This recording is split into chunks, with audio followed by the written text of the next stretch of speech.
Okay, students, let's start our topic, Introduction to Python.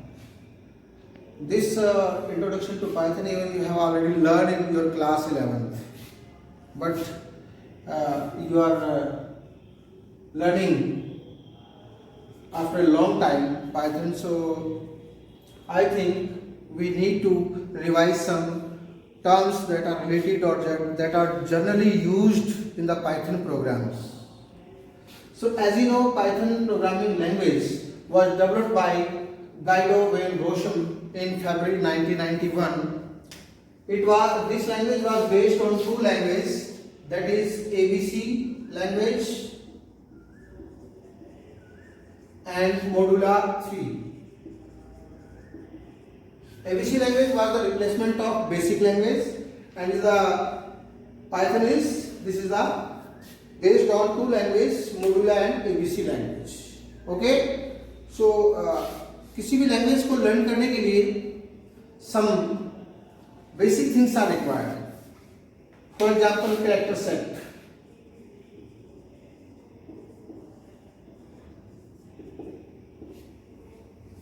Python supports Unicode character sets. उसमें all symbols, letters, A to Z letter, okay, symbols, और punctuations, वो सारी support करता है. Next thing, character set. After character set, that is token.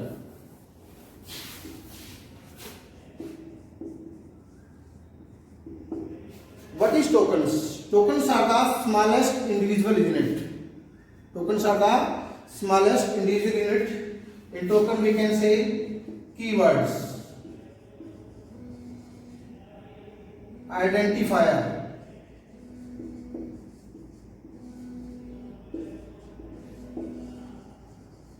literals, operators,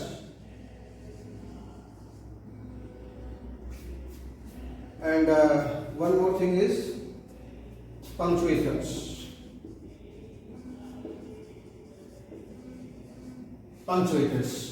So all these are tokens. Let's know a little bit about one by one. Keywords. You know, students, keywords are the reserved words.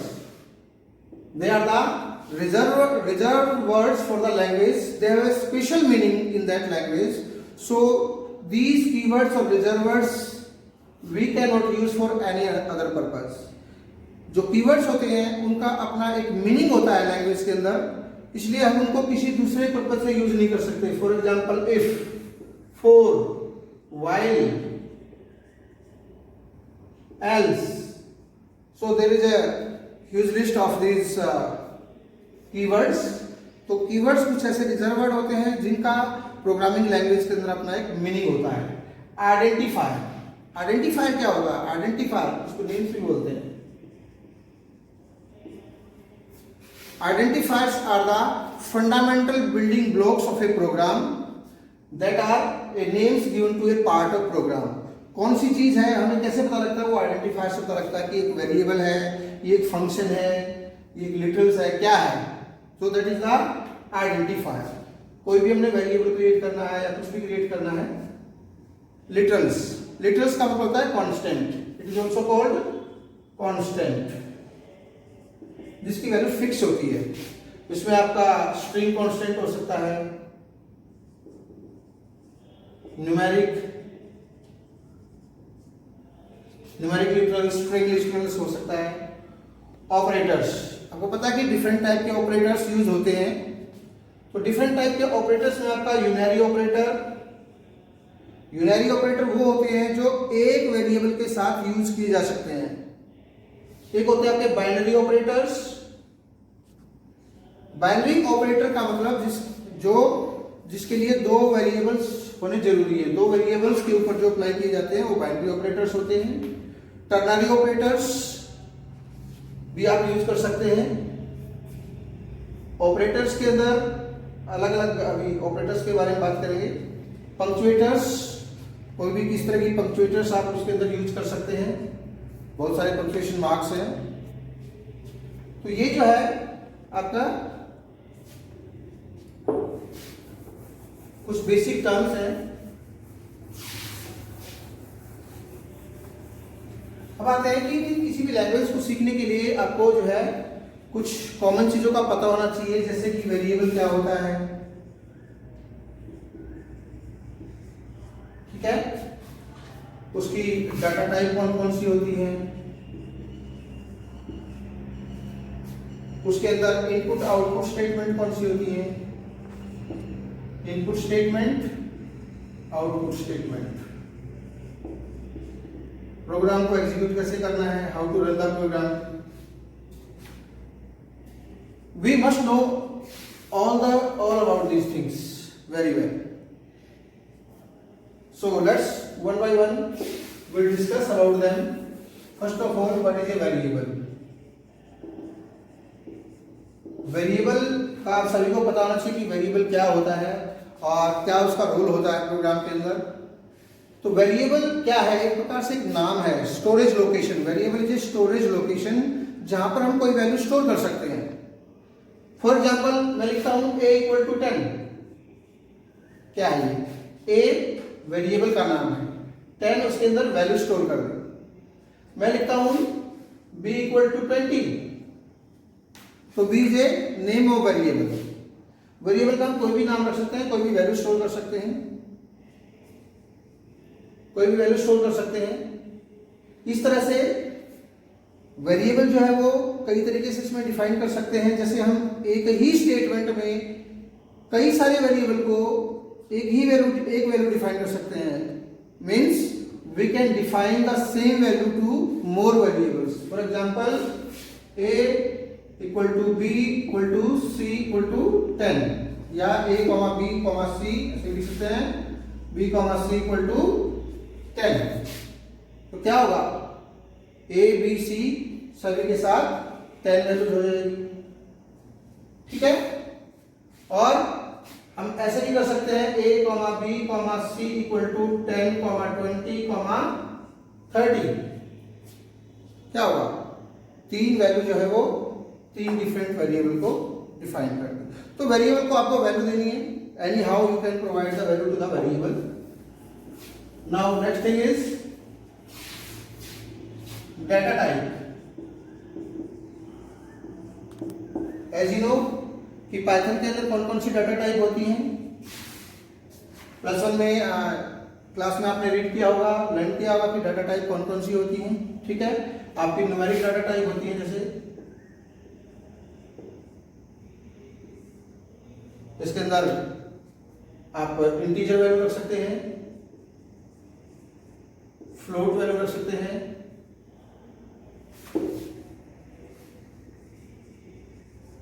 String value रख सकते हैं, Boolean value रख सकते हैं, etcetera. इसके अलावा कुछ और भी वैल्यूज होती हैं, बट मेन हमारा ज्यादा यूज नहीं का होता है। इंटीजर वैल्यू वो है वैल्यू होती है जिनमें कोई डेसिमल वैल्यू नहीं होती है। फॉर एग्जांपल हम करते हैं a equal to 10, this is the integer value. मैं करता हूं b equal to 20.5, this is the float value. Float value means having the decimal points. String value, string value can be defined from many ways, like c equal to जैसे a b c d,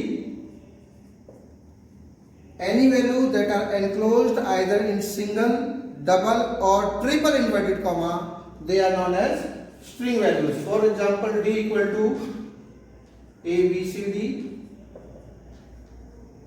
e equal to a b c d e f g h। तो एक string जो value है वो single, double या triple inverted comma के अंदर enclose की जा सकती है। बुलियन के अंदर आपकी ट्रू और फॉल्स वैल्यू आती है। Next thing is input output statement.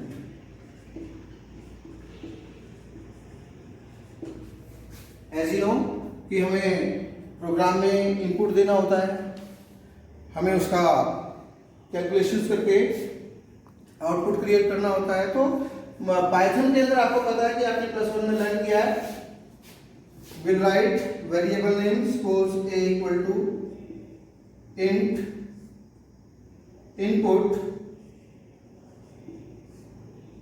enter any number or first number, inverted comma close, bracket close, bracket close. This is the input statement. जहां से कंप्यूटर आपसे इनपुट मांगेगा, आप जो भी वैल्यू इसके अंदर फिल करेंगे वो वैल्यू जो है वो कंप्यूटर के अंदर फीड हो जाएगी और ए वेरिएबल के अंदर जाकर स्टोर हो जाएगी। इस पूरी लाइन का मतलब आप समझिए, इनपुट एक फंक्शन है, input is a function, with the help of input function we can take the input, but what is the role of this int. देखिए, इनपुट मेथड की हेल्प से हम कोई भी वैल्यू अगर एंटर कराते हैं तो वो स्ट्रिंग बन जाती है, ठीक है।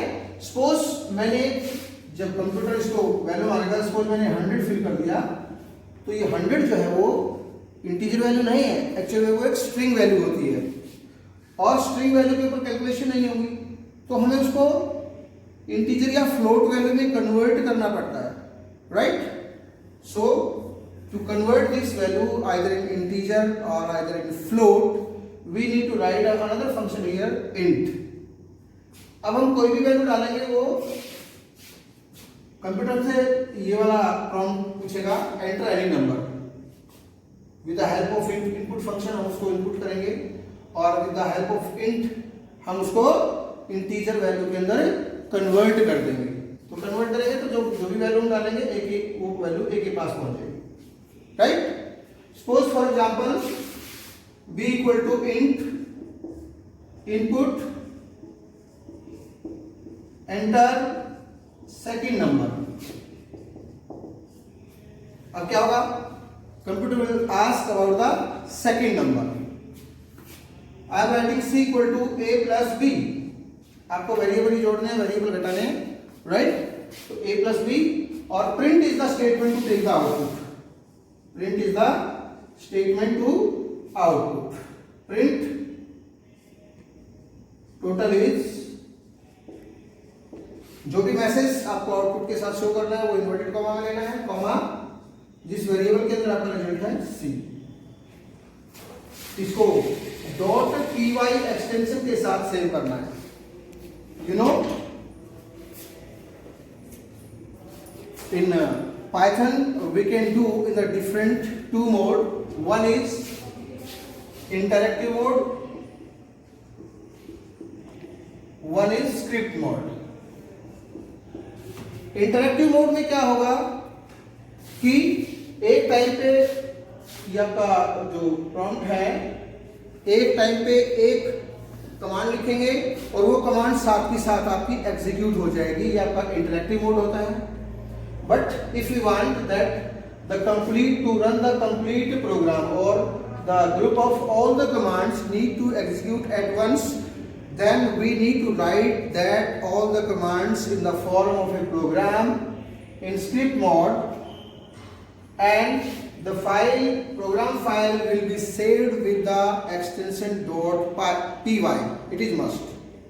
.py एक्सटेंशन के साथ उसको जो है सेव करना है और तब उसको रन करना है, ठीक है। ये एक सिंपल प्रोग्राम था जो हम बनाते थे, आपको पता है। इसके साथ हम if condition, for loop, while loop, ये प्रोग्राम्स हम जो है +1 क्लास के अंदर सीख चुके हैं, ठीक है। तो इसमें आपको इफ के प्रोग्राम, एक दो प्रोग्राम नेक्स्ट वीडियोस के अंदर हम इफ, फॉर, व्हाइल कैसे यूज करना है। इस apart from this how to create list, dictionary,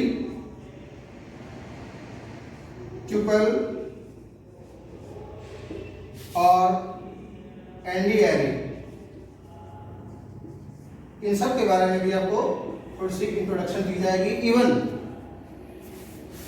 array, numpy array, we also called numpy array. This chapter is not included in this year, but it is also necessary to know about the numpy array. तो हम ये सारा next video में करने वाले हैं। तो आप घर से जो है ना इनके बारे में थोड़ा सा रीड कीजिए सो दैट कि वो इजीली अंडरस्टैंडेबल हो जाए। थोड़ा सा लिस्ट कैसे क्रिएट करते हैं, डिक्शनरी क्या होती है, ट्यूपल क्या होता है, एंटी एरे क्या होता है, तो in the next video we will discuss about that. Thank you.